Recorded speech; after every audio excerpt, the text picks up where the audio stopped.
L'Éternel dit à Moïse, écris ces paroles, car c'est conformément à ces paroles que je traite alliance avec toi et avec Israël. Voilà, le parole que Moïse a écrit. Moïse a écrit cela dans un livre. Comme il a écrit ça dans un livre, Dieu lui avait dit, voilà, ces paroles que je t'ai données, que toi tu écris, c'était au nombre de 613 paroles. Ou en d'autres termes, 613 préceptes ou 613 commandements que Dieu avait donnés à Moïse. Ces 613, Dieu l'a réservé comme étant le témoin de l'alliance.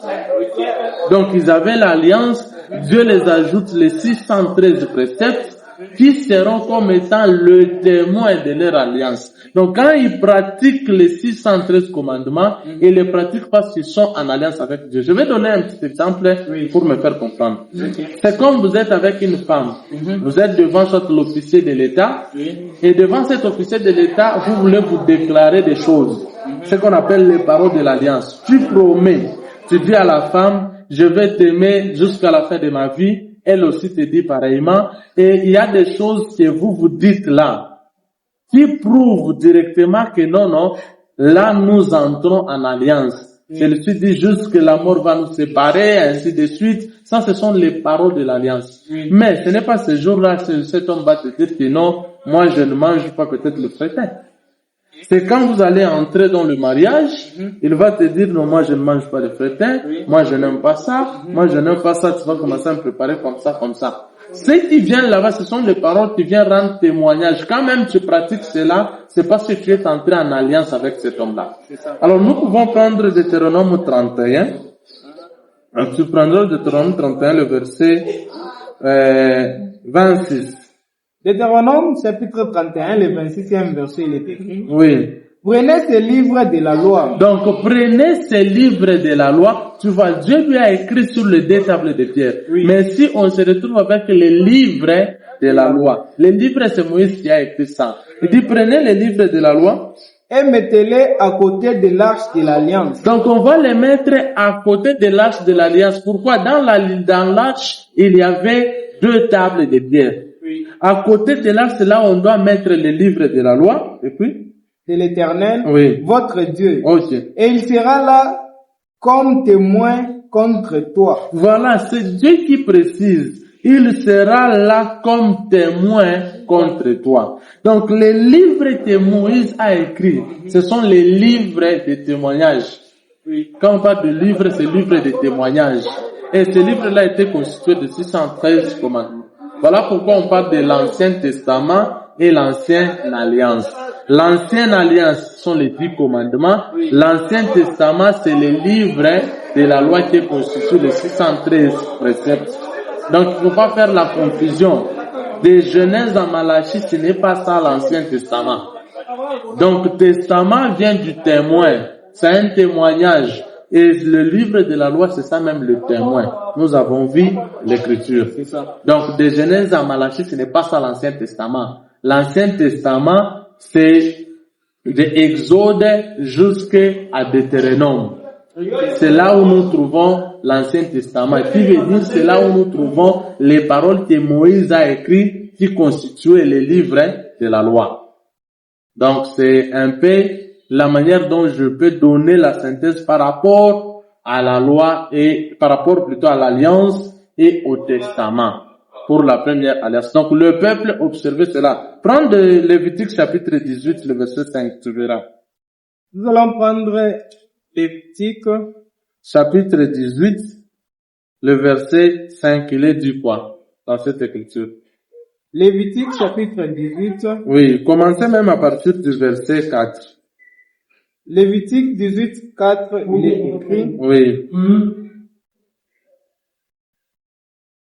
Vous pratiquez mes ordonnances. Là, c'est Dieu qui est en train de parler. Il dit, vous pratiquerez mes ordonnances. Et vous observerez mes lois. Et vous observerez mes lois. Vous les suivrez. Vous les suivrez. Je suis l'Éternel, votre Dieu. Donc, je suis l'Éternel, votre Dieu.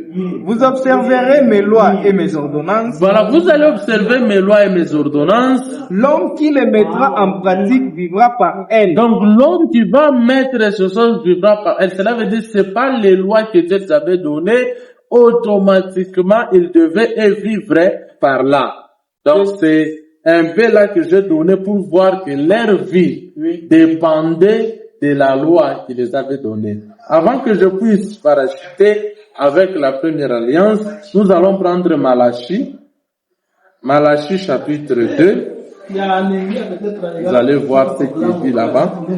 Malachie chapitre 2, à partir du verset 4. Malachie chapitre 2, à partir du 4e verset. Oui. Vous saurez alors que je vous ai adressé cet ordre. Voilà. Afin que mon alliance avec Lévi subsiste. Donc quand il dit mon alliance avec Lévi subsiste, c'est pour leur prouver que... Pourquoi d'abord Dieu parle de l'alliance avec Lévi? Parce que dans Hébreux chapitre 7, à partir du verset 11, il est dit ceci: c'est sur ce sacerdoce qu'est reposée la loi qui a été donnée au peuple. Comme la loi a été donnée au peuple, et la loi reposait sur sacerdoce. Comme ça reposait sur les sacerdoces, et c'est sur ces sacerdoces lévitiques. Voilà pourquoi dans Malachie, on te dit, mon alliance avec Lévi. Cela veut dire l'alliance que j'ai donnée au peuple qui était et qui reposait sur les sacerdoces lévitiques. Voilà ce sens-là. Dit l'Éternel des armées. Ok. Mon alliance avec lui était une alliance de vie et de paix. Voilà, donc quand Dieu a traité avec le peuple d'Israël cette alliance, c'est pour leur accorder la vie et la paix. Ok. Continuez. C'est que je lui accordais pour qu'il me craignît. Donc Dieu a donné cette alliance-là, c'est pour que le peuple puisse craindre Dieu. Et il a eu pour moi de la crainte. Et Dieu témoigne que c'est vrai, ils ont eu crainte de moi. Il a tremblé devant mon nom. Ok.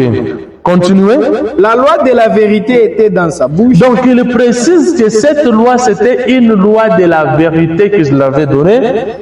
Et l'iniquité ne s'est point trouvée sur ses lèvres. Voilà, donc c'est une loi qui vient, premièrement, qui te fait connaître ce qui est mal.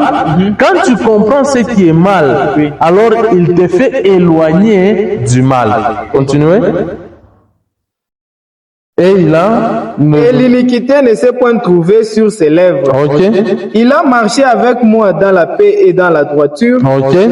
Et il a détourné du mal beaucoup d'hommes. Donc la loi, cette alliance qu'il a fait, ce qui était reposé sur le sacerdoce lévitique, Dieu rend témoignage que ça a détourné beaucoup d'hommes du mal pour les amener dans la voie de la vérité. Voilà pourquoi j'ai parlé de la première alliance qui est l'alliance salvatrice pour le salut de l'homme, en d'autres mots pour la vie de l'homme.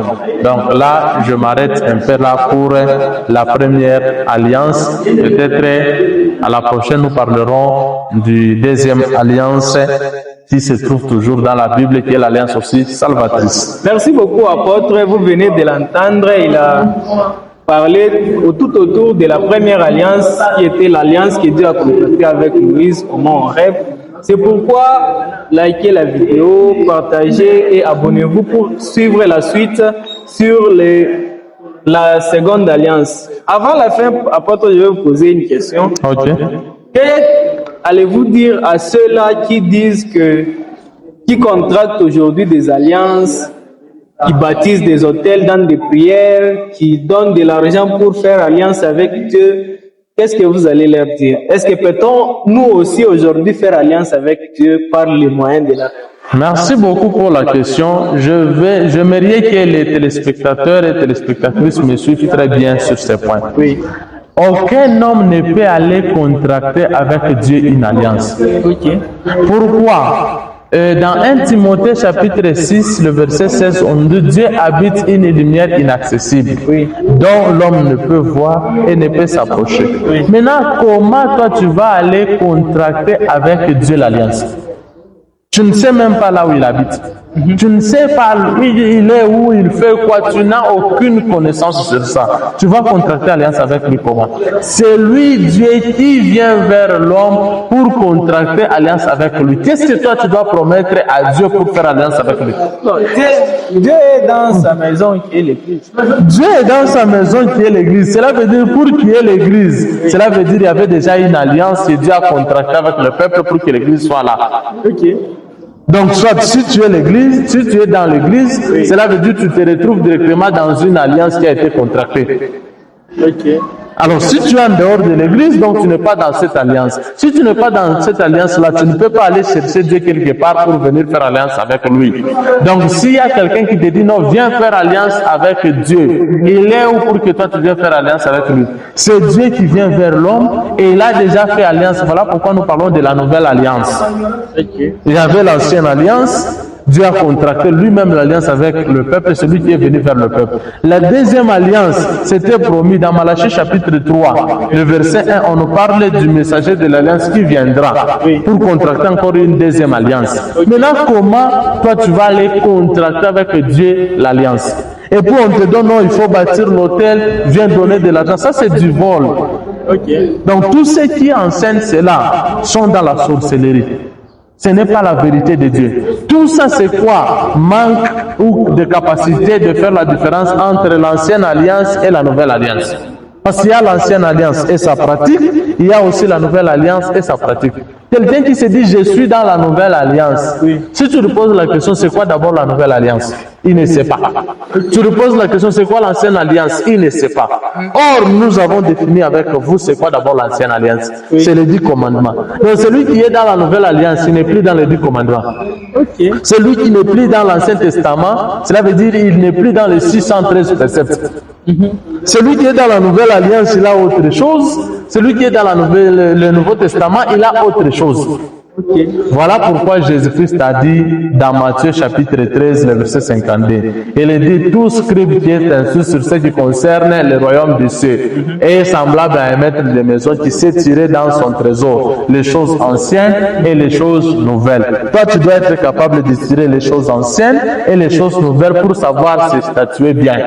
Voilà pourquoi construire les hôtels, dire aux gens de venir contracter des alliances avec Dieu, des alliances je ne sais pas comment, ça c'est de la sorcellerie, ce n'est pas de la volonté de Dieu. Merci beaucoup, apôtre. À vous entendre, vous êtes totalement contre ceux-là qui contractent les alliances avec Dieu dans les églises, par la prière, par l'argent, et ceux qui bâtissent les hôtels. C'est pourquoi écrivez-nous toutes vos questions dans les commentaires, likez, partagez la vidéo. D'ici là, portez-vous bien, bye et à la prochaine.